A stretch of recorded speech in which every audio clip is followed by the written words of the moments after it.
In today's video, I'm sharing a little about my story of how I overcame my health struggles and made the transition towards better eating. I'm Kay and you're watching Rising Traditions. I've been experimenting with my diet with the goal of improving my health since I was in my early 20s. I used to suffer frequent headaches, migraines, lack of energy, and brain fog. I've tried high carb, low protein, low carb, blood type diet, veganism, researched what my ancestors ate, and done intermittent fasting, among others, before I was introduced to the book Nourishing Traditions by Sally Fallon Morrell. This wasn't a diet, but the traditional way to prepare foods to get nutrition from them. It's like the way some of our grandparents used to eat, from the garden and everything made from scratch. It was learning to make things like fermented vegetables, homemade stock, yogurt, and mastering sourdough bread. When I finally made the slow transition into this way of eating, my health returned and so did my family's.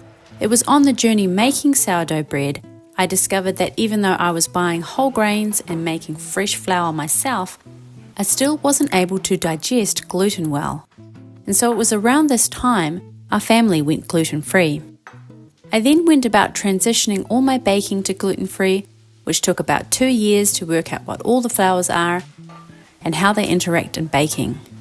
One of the triggers I found to my headaches seemed directly related to how much sugar I consumed. So I also started reducing sugar overall. This has been the most impactful as to how I feel. You'll see most of my recipes have less sugar than conventional ones. Although it took time to adjust, eventually cravings for very sweet foods have disappeared. Trial, error, and correction over the years has led to an understanding that what we eat is a large component of what determines our physical health. It can be overwhelming learning about all the ways we could be improving our diet, but when change is made in small increments, it's more likely to be permanent. Focusing on little changes can be a helpful way to avoid feeling overloaded.